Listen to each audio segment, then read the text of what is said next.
Okay, let's jump right into it. We're doing a deep dive today into, well, a really crucial corner of cybersecurity. We're looking at how attackers try to breach systems and, maybe more importantly, how we can build solid walls to keep them out. Exactly. And this isn't just theoretical. It's incredibly timely because we've actually seen some pretty significant targeted activity online just recently. Yeah, that's right. There was this noticeable spike around June 5th, 2025.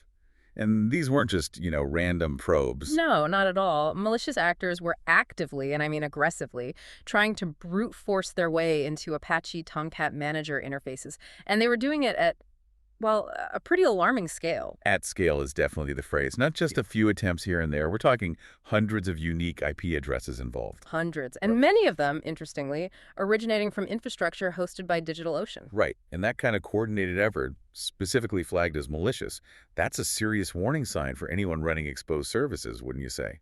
It absolutely is. It's a stark reminder that, these fundamental threats haven't gone away. Ongoing vigilance is just, well, it's non-negotiable. So this deep dive, our goal here is to unpack what that activity really means, understand the techniques attackers are using. And then, most critically, drill down into the robust defenses you can actually put in place right now. We'll look at the general principles of strong authentication first, stuff that applies everywhere. Right, the foundations. Exactly. But then, because of that recent spike, we're going to really zero in on securing Apache Tomcat, since it's clearly being targeted. Our mission then is to pull out the essential, actionable knowledge, help you understand these threats and take concrete steps to protect your web apps, your servers, lock things down. Definitely. But before we dive into the technical weeds, we really want to take a moment to thank our sponsor, Stonefly. Yes, absolutely. If you're navigating this complex world of digital defense and you're looking for secure, genuinely ransomware-proof storage solutions, Stonefly is, well, they're a recognized leader in this space. They specialize in enterprise storage, backup and disaster recovery, AI storage, and cloud solutions. And they offer these critical layers of defense, like air-gapped and immutable storage. That means your data stays safe, even from really sophisticated attacks. Yeah, don't wait until something bad happens. You can contact sales at stonefly.com to schedule a demo. See how Stonefly can fit into your security strategy and protect your critical assets.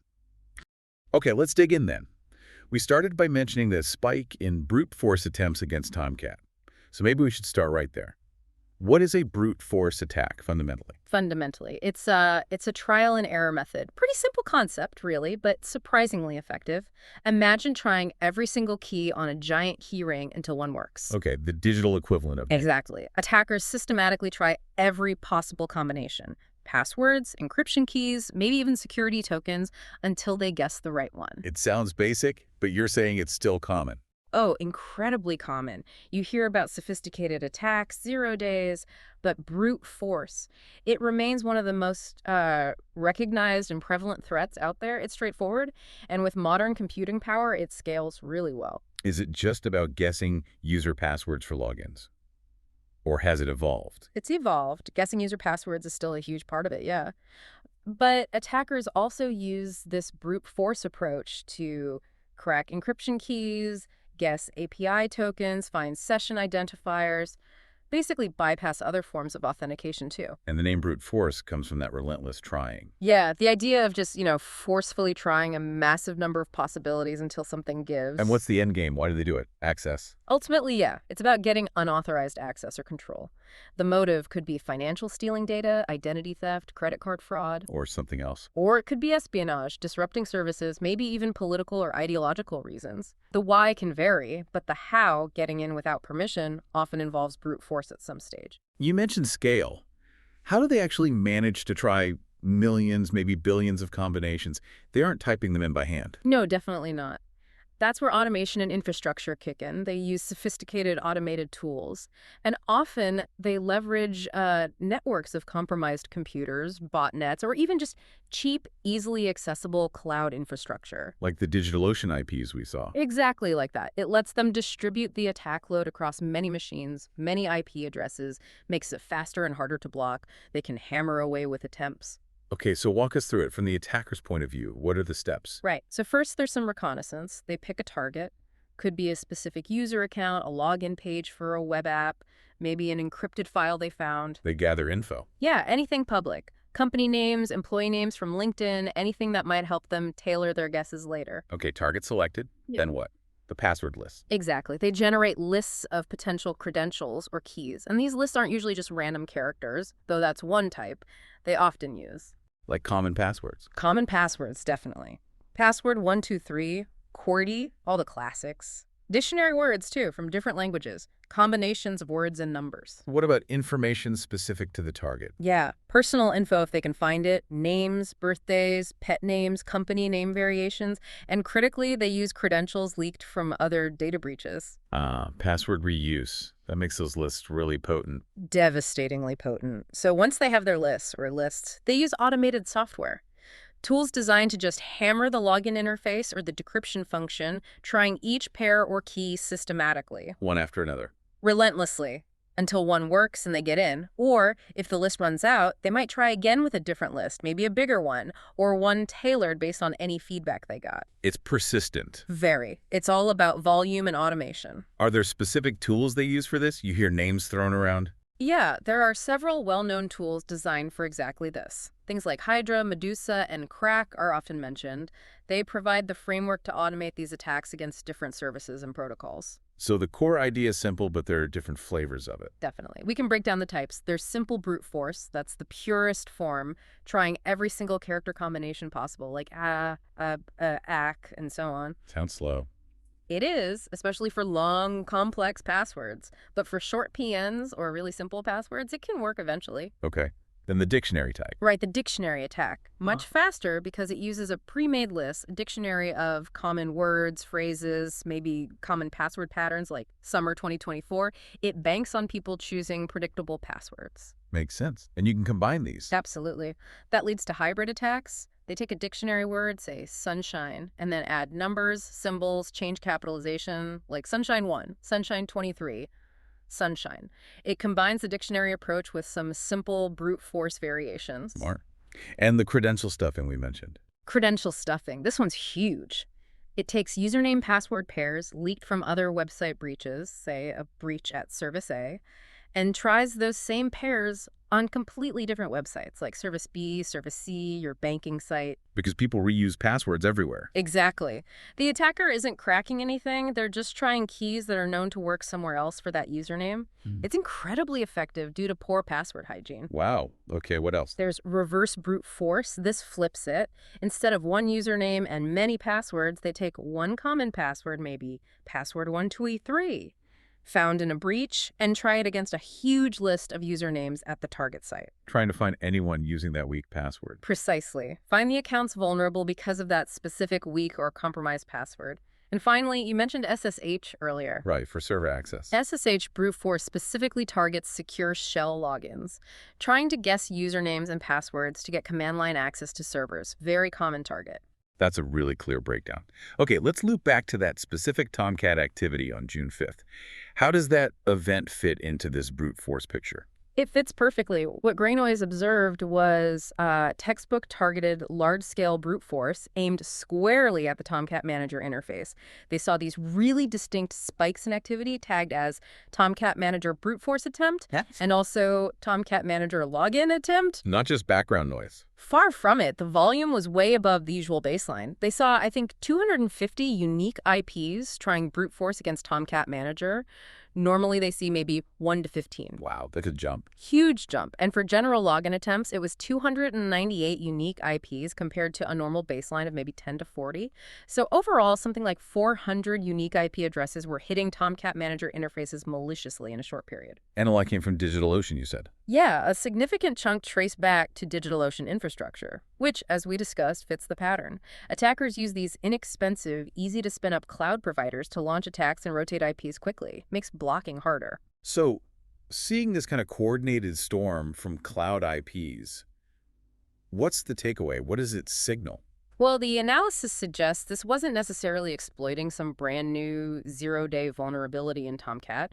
It looked more like broad, opportunistic activity. Just checking doors. Pretty much. Targeting a known entry point, the manager interface looking for easy wins. Servers with default settings, weak admin passwords, that kind of thing. Low-hanging fruit. And GreyNoise saw this as a potential warning sign. Exactly. They highlighted that the sort of broad, opportunistic scanning often acts as an early warning. It shows attackers are actively mapping out exposed services like Tomcat Manager. Finding these potentially vulnerable instances now could easily lead to more sophisticated, targeted exploitation later. So if you're running Tomcat with an exposed manager app, You need to pay attention, review your security settings, check your recent login logs now, and make sure your defenses are solid. This activity is a clear signal that attackers are looking. makes perfect sense. It's recon mixed with opportunity. Okay, so understanding the threat is step one. Step two is defense. Let's shift gears and talk about foundational authentication security, the basics that apply to any web app before we even get deeper into Tomcat. Absolutely. Before hardening a specific platform, you need that solid bedrock, robust authentication. Think of it as the main gatekeeper. Guarding the crown jewels. Pretty much. It verifies who is trying to get in. If that gate is weak or poorly guarded, well, the consequences are severe. Data breaches, financial loss. Reputational damage, regulatory fines, everything hinges on getting authentication right. Okay, so what are the absolute essential practices? Where do we start? A first one, and it ties directly back to slowing down brute force. Obfuscate login failures. Obfuscate. You mean like make the error messages vague? Exactly. Don't tell the attacker why the login failed. A bad system might say invalid username or incorrect password. That's giving away free information. So they know the username is valid and can focus just on passwords for that user. Precisely. It cuts their work in half. The solution: use a completely generic message for any failure. Something like invalid login credentials, period. So the attacker has to guess both username and password blindly. Right. It massively increases the number of guesses needed, making brute force much, much harder and slower. Often infeasible. Simple change, big impact. Okay, good one. What's next? Encrypt data in transit with HTTPS. This is absolutely fundamental, non-negotiable today. We see HTTPS everywhere, but how does it specifically protect logins? Okay, so HTTPS uses SSL/TLS certificates to create a secure, encrypted tunnel between the user's browser and your server. When you type your username and password, HTTPS scrambles that data before it even leaves your computer. So no one can easily sniff it out on the network, like on public Wi-Fi. Exactly. It prevents eavesdropping or man-in-the-middle attacks from capturing those credentials or credit card numbers or anything sensitive submitted through forms. It protects the data while it's traveling. Plus it builds user trust, right? Seeing the padlock. Definitely. And search engines favor HTTPS sites too. It's just standard practice now. Okay, data arrives securely. Now, how do we store the sensitive stuff, especially passwords, once it's on our server? This must be where hashing comes in. Yes. And the golden rule here, never ever forget this. Never store passwords in plain text. Ever. If your database gets compromised, plain text passwords mean instant game over for all those accounts. So you hash them, turn them into gibberish. Essentially, yes. You use a strong cryptographic hashing algorithm. It takes the password and converts it into a fixed-length string of characters, the hash. And crucially, this needs to be a one-way process. One-way meaning you can't easily get the password back from the hash. Correct. It should be computationally infeasible to reverse the hash and find the original password. This makes a stolen hash database much less useful to attackers. But hashing alone isn't quite enough these days. Why not? What's the catch? Rainbow tables. Attackers have pre-computed massive tables containing the hashes for billions of common passwords. If you just hash password 123 directly, they can steal your hash, look it up in their rainbow table, and boom, they have the original password instantly. So simple hashing is vulnerable to these pre-computed lookups, and that's where salting comes in. Precisely. You must employ strong password hashing with salt. Salting means adding a unique random string of characters, the salt, to each user's password before you hash it. Okay, so password 123 plus random salt for user B gets hashed. Yeah. And password 123 plus different random salt for user B gets hashed separately. Exactly.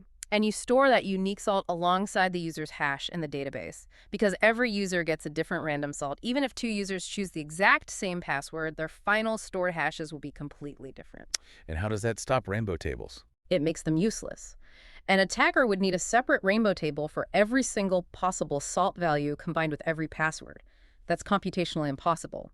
Salting forces them to attack each password hash individually, trying guesses combined with that specific user's salt. Much, much slower. So hash for one way, salt for uniqueness against pre-computation. Hmm.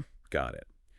Which hashing algorithms should we be using? Are some better than others? Yes, definitely use modern, strong algorithms designed specifically for passwords. The recommendations are generally argon-tutored, script, bcrypt, or PBKDF2. Any preference there? The current recommendation, sort of the gold standard right now, is argon-tutored.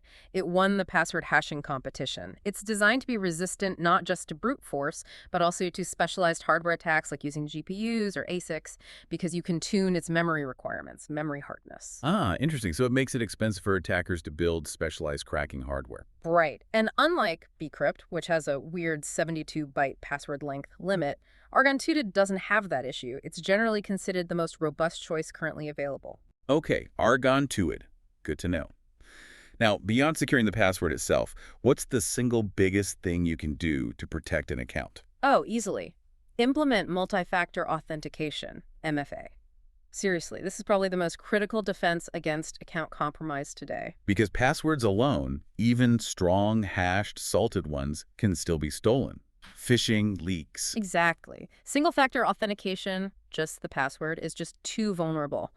MFA adds another layer. It requires users to provide 2 or more different types of proof of identity. Like what? Typically, it combines something you know, your password, with something you have, like your phone getting a code via SMS, or an authenticator app, or a physical USB key, or something you are, like your fingerprint or face scan. So even if an attacker steals my password, They still can't log in because they don't have your phone or your fingerprint or that physical key. MFA dramatically cuts the risk of account takeover, even if passwords get compromised. It's a huge security win. makes sense. What about data storage? Does it matter where you keep sensitive info within your system? It absolutely does. You should isolate sensitive data. The principle is segmentation. Don't lump everything together. So keep password hashes separate from user preferences, for example. Exactly. Store your highly sensitive stuff, password hashes, maybe financial details, personal ID numbers, in separate databases, or at least separate, heavily restricted tables away from less sensitive data like usernames, email addresses, site preferences. Why is that separation so important? It minimizes the blast radius if a breach happens. If an attacker gets into your user profile database, maybe they get emails and preferences, that's bad. But if they get into a database holding emails, A&D, password hashes, and D credit card numbers all together, that's catastrophic. So compartmentalize. Right, and apply really strict access controls to those sensitive data stores. Only authorized people or processes should be able to touch them, and only when absolutely necessary. Least privilege applies here, too. Okay. And finally, it feels like security is never done. It's never done. That's the last crucial point.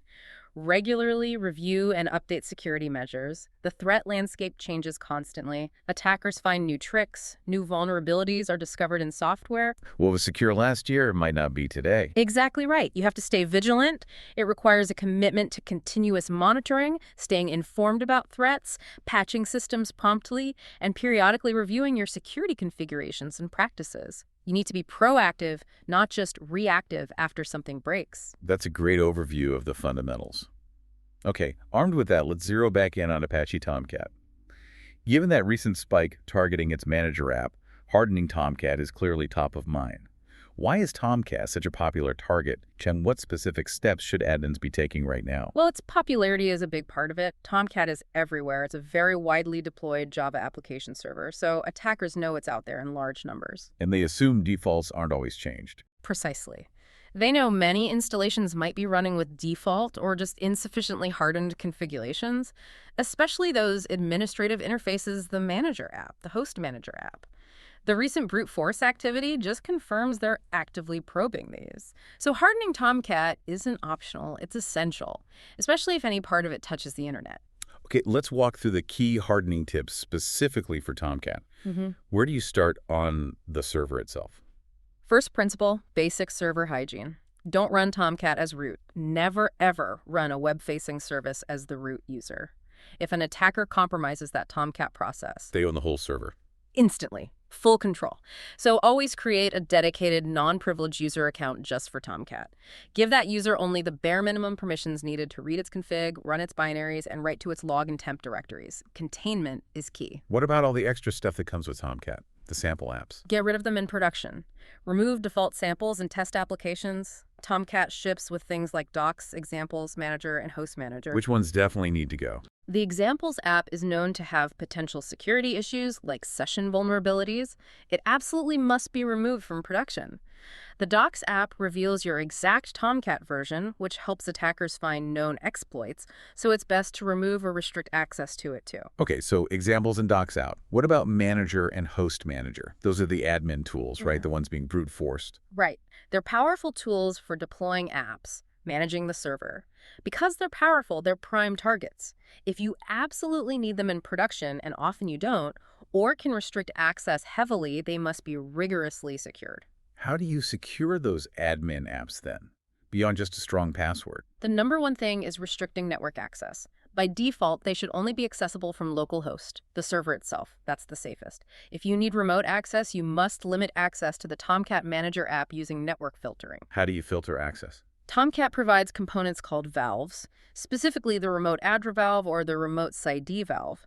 You configure these inside the context.xml file for the specific web app manager or host manager. Can you give an example of how that looks? Sure. Inside the context, tag in, say, web apps manager meta-in of context.xml. You'd add something like valve class name org.apache.catalina.valves.remoteAddrValve allow 10.1.2.3192.168.1.024. Okay, so that line means only IP addressed 10.1.2.3 or any IP in the 192.168.1.x range can access the Manager app. Exactly. Everything else gets blocked. Using an explicit allow list is much safer than trying to deny bad IPs because it blocks everything by default. This is crucial for locking down those admin interfaces. Very important. You also mentioned file permissions earlier, beyond just the user running Tomcat. Yes. Set permissions carefully on the Tomcat installation directories. The Tomcat user needs write access to logs, temp, work. But critically, only the Tomcat user, or maybe a trusted admin, should have write access to the conf directory. Because conf has server.xml, tomcat-users.xml. Right. You don't want the Tomcat process itself, if compromised, to be able to rewrite its own configuration files. Limit access tightly. While the old Catalina.policy for detailed Java permissions is less central in Tomcat 11, plus centered OS file permissions are still vital. Speaking of Tomcat 11, is just upgrading a security measure in itself. Oh, absolutely. Upgrade to Tomcat 11 or the latest stable version. Always run the latest patched version. Newer versions fix known vulnerabilities found in older ones, plus they often add new security features. Like what in Tomcat 11 specifically? Tomcat 11 has some good ones. Mandatory HTTPS support, for instance, improved handling of HTTP headers to prevent certain attacks. And importantly, it includes a built-in rate limit filter. Ah, rate limiting. Yeah. That sounds useful against brute force. Exactly. You can configure this filter to limit the number of requests allowed from a single IP address within a set time window. If an IP exceeds the limit, bam, subsequent requests get rejected for a while. It's a direct countermeasure to the kind of automated hammering we saw. That's huge. Anything else notable in 11? Better TLS logging for visibility and features like automatic TLS certificate monitoring and reloading, which helps keep your HTTPS setup healthy without manual restarts. Generally, newer is better for security. Okay, let's talk more about that HTTPS setup. You said Tomcat 11 mandates it. How do you actually enable TLS HTTPS properly in Tomcat? Right, you need end-to-end encryption. It involves generating keys and getting certificates. You typically use Java's key tool utility to manage a key store file, usually a .jks or .p12 file. What are the steps using keytool? First, you generate a private public key pair and store it in your key store. The command is something like keytool-genki pair tech alias mydomain .keyalg rsa .keysize 2048 -keystore keystore.jks. When it asks for first and last name, you put your server's actual domain name, like www.example.com. That gives you a self-signed certificate, right? Which browsers don't trust. Correct. So next, you generate a certificate signing request CSR from that key using keytool-strec. You send this CSR file to a trusted certificate authority, CA, like Let's Encrypt, or a commercial CA. And the CA verifies you own the domain and sends back signed certificates. Yes. They'll send back your signed domain certificate, plus usually their intermediate and root CA certificates. You then need to import all of these back into your key store using keytool.importcert, starting with the root, then intermediates, then your domain cert using the same alias, mydomain. This creates the trust chain. Okay, key store is ready. How does Tomcat use it? You configure a connector element in the compassserver.xml file. You'll set up a connector listening on a secure port, like 8443, Enable SSL, SSLeanable True, and importantly, point it to your key store. How do you point it? Inside the connector, you use an SSL host config element. Within that, you specify attributes like keystore file, pactor your keystore.jks, and your keystore password. And how do you make sure users hitting the regular HTTP port get redirected to the secure HTTPS port? Good question. You configure a security constraint in your web application's WEANF web.xml, or globally in confweb.xml. Inside that constraint, you set the transport guarantee to confidential. This tells Tomcat that any request matching the constraint must use a secure channel, triggering an automatic redirect from HTTP to HTTPS. And testing this setup is critical, I imagine. Absolutely crucial. Use online SSL test tools, check browser warnings, make sure you're using strong TLS versions, TLS 1.2 or preferably TLS 1.3. Disable old vulnerable protocols like SSL v3, TLS 1.0, TLS 1.1.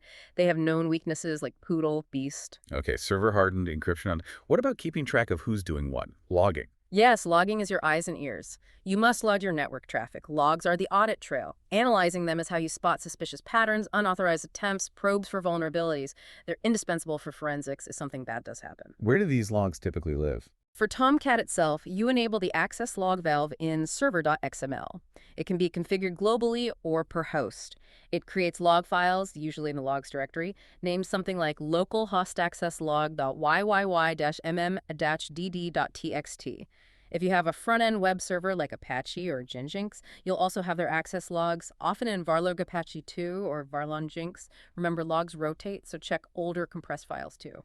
And we need tools to make sense of these giant files. Definitely, you're not reading them line by line. Standard command line tools are incredibly powerful here. grep for searching patterns, awk for extracting specific fields like IP address or status code, sort, and unique -UK for counting occurrences. Let's get specific. What patterns in logs screen trouble? What indicates scanning or maybe a DOS attempt? Look at high-frequency requests from a single IP. A sudden flood of requests way above normal traffic levels from one source. That could be scanning, scraping, or a denial-of-service attempt. A command like awkward print $1 access.log, sort unique -nashi, sort nash DNR, head nash to 10 quickly shows you the top 10 requesting IPs. What about unusual ways of interacting with the server? Check for unusual request methods. Normal browsing is mostly get and post, seeing lots of put, delete, options, trace, connect methods. That's often indicative of probing or exploit attempts.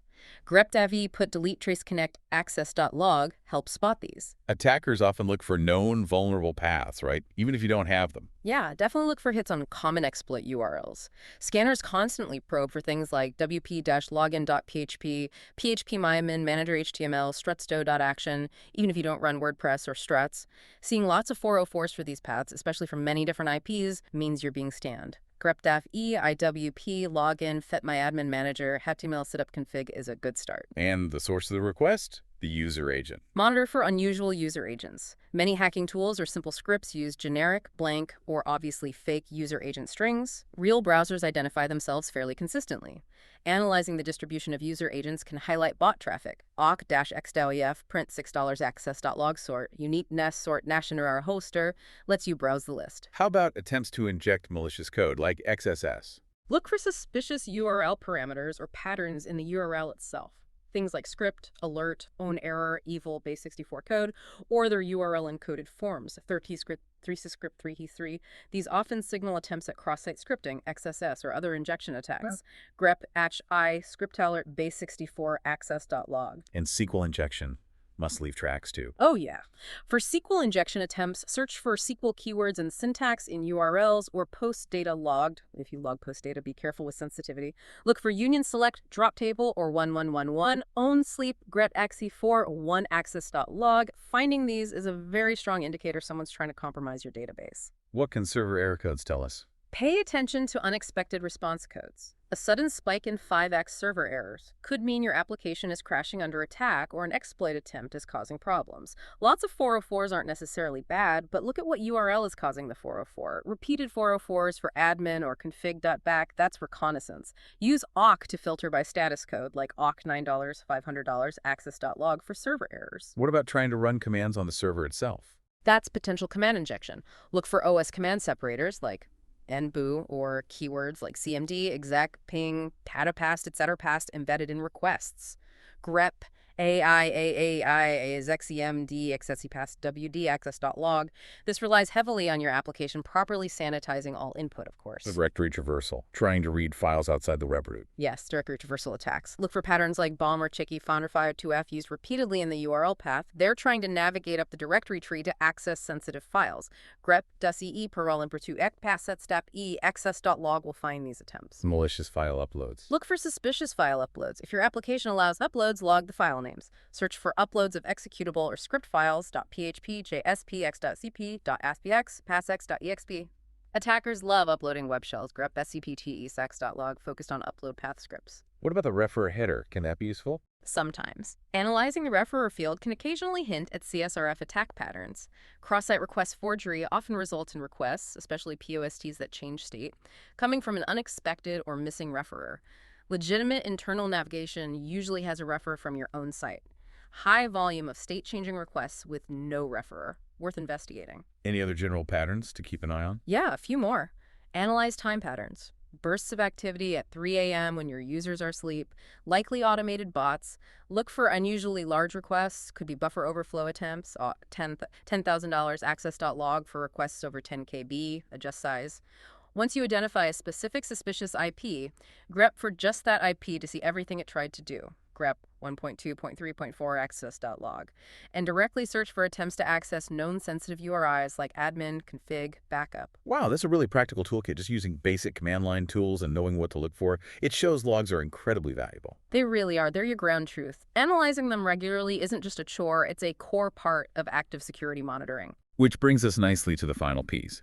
Even with all this hardening, all this monitoring, security isn't a one-and-done thing. Absolutely not. It's an ongoing commitment. Continuous vigilance is the name of the game. The threat landscape is always shifting. Attackers find new ways, vulnerabilities emerge. Complacency is your enemy. You have to keep learning, keep adapting. You do. Maintaining a strong posture means regular reviews, staying informed, patching, tweaking configurations. You have to assume you're being probed constantly and act accordingly. And monitoring goes beyond just web traffic logs, right? Oh, yes. Yeah. Implement robust monitoring and auditing everywhere. System logs, application-level logs, database logs.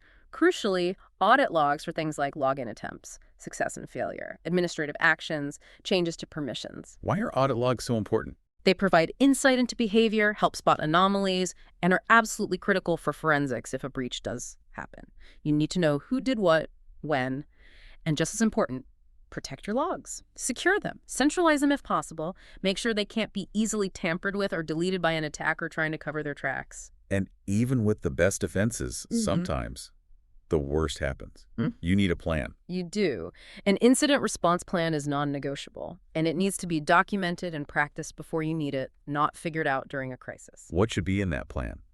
The basics. Key elements include defined roles, who does what, clear steps for detection and initial analysis, is this real, how bad is it, containment procedures, how do we stop the bleeding, isolate systems, eradication, getting rid of the attack or recovery, getting back online safely, and a post-mortem, learning lessons. Communication during an incident must be critical too. Hugely critical. The plan needs a communication strategy. Who talks to the executives? Legal, law enforcement, customers, partners. Having templates and contact lists ready is vital. And think practical. Have printed copies of the plan and contacts in case your network is down. Run tabletop exercises to test the plan and your team's response. That really ties it all together. Understand the threat, build layered defenses, monitor constantly, and be ready to respond. It highlights that security is about layers. Brute force, while simple, is still a real persistent threat, especially when automated like we saw with Tomcat. Platforms like Tomcat are being actively targeted, so applying those specific hardening steps we discussed, alongside the general good authentication, hygiene, and vigilant log watching, is just crucial right now. And it does leave us with a final thought, doesn't it? We saw that much of this attack traffic came from common cloud hosting like DigitalOcean. So how do organizations need to evolve their defenses beyond just blocking known bad IPs? How do you anticipate and mitigate threats from these seemingly legitimate sources that can churn through IPs so fast? What specific thing from our deep dive today stands out most to you, the listener, as something you need to implement or investigate further right now? Great question to ponder. And before we sign off, let's thank our sponsor, Stonefly, one more time. Yes, definitely. For secure, ransomware-proof storage solutions built for the enterprise covering backup, DR, AI storage, cloud solutions, Stonefly provides that critical protection with air-gapped and immutable storage. Protecting your data is job one. You can reach out to sales@stonefly.com to schedule a demo and see how Stonefly can help harden your defenses.